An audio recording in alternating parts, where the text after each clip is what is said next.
So the finance minister unveiled the 2015 budget yesterday. I don't want to discuss the tax aspects in detail. That's something which I'm not entirely thorough with. It's not really my forte. But let's discuss some of the points which require to be elaborated because not many people are familiar with these little things. Now, I know I said I won't discuss tax in detail, but there are a couple of points which I wanted to address, which I found very interesting. The first one would be the service tax point of view, wherein they've said they're going to increase the service tax from 12.36 to 14%. Now, they've done this because there is an increase in the consumption of services by the people of India. There are a lot of people, me and you, who go out to eat very often. The number of outlets of McDonald's, Coffee Day, all that is increasing. Number of people who are eating there is also increasing. So this turns out to be an excellent place for the government to actually increase their revenue from tax. Another one would be corporate tax. Now, a lot of people are angry that corporations make millions and millions of dollars every year, but they should be taxed more because they're making so much of money. But why are they being taxed less? Now, one of the things which I could think of as to why they would be taxed less is because it's an incentive. You want to attract foreign companies to invest in India because the taxation laws here are less rigid. So I think that's the reason why, in fact, they've reduced the corporate tax.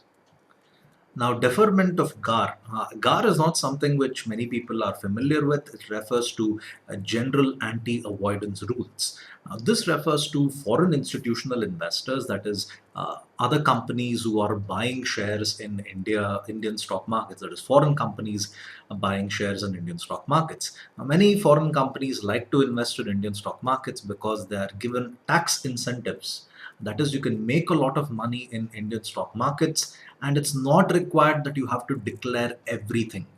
So this is a great way for them to make those little secret profits. Now you might say this is illegal. Not really. It's actually unethical. A big difference in that.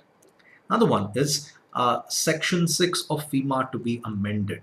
Now, Section 6 of FEMA talks about the flow of capital, and in my opinion, I think the one where they actually need to amend is that if you're a person who is living outside India, and living outside India, you have inherited wealth.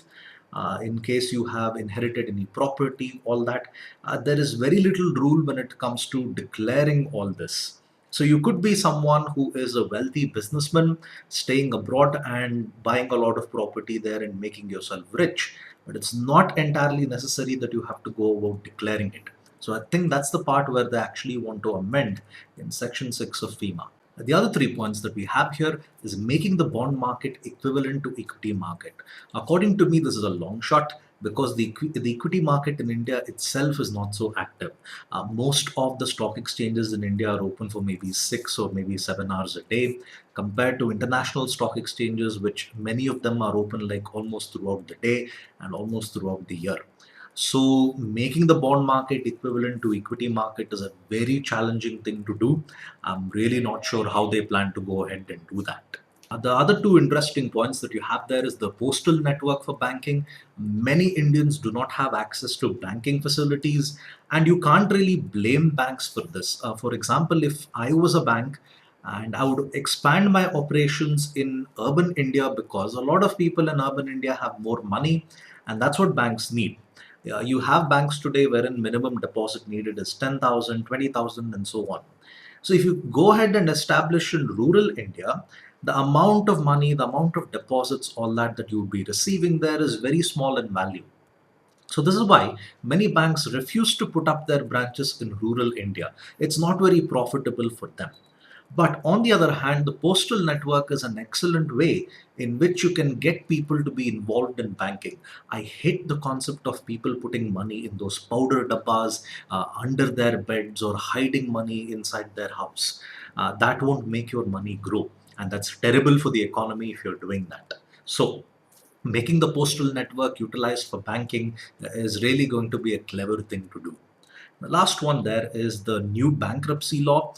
The new bankruptcy law, which they have to implement, according to me, is in the old banking law is something like this. If you want to close down your business, you can. That's it. The government is not going to come here and tell you that we will help you recover whatever losses you have made. You repay us slowly, but we don't want you to shut down. Remember, if a business shuts down, many people are going to lose jobs. The state government, the central government is going to lose tax revenue. All these losses are going to happen. But the old law is just like, if you want to close your business, go ahead and close. We are not going to help you out in this. So I'm guessing the new law is going to be a little more protective for businesses, and that's something which is really important during a bad economic cycle. So I hope you found this video helpful. Please hit the subscribe button and do visit my website, vipinmks.com. I've given the link in the description below. Anyway, guys, see you. Bye bye.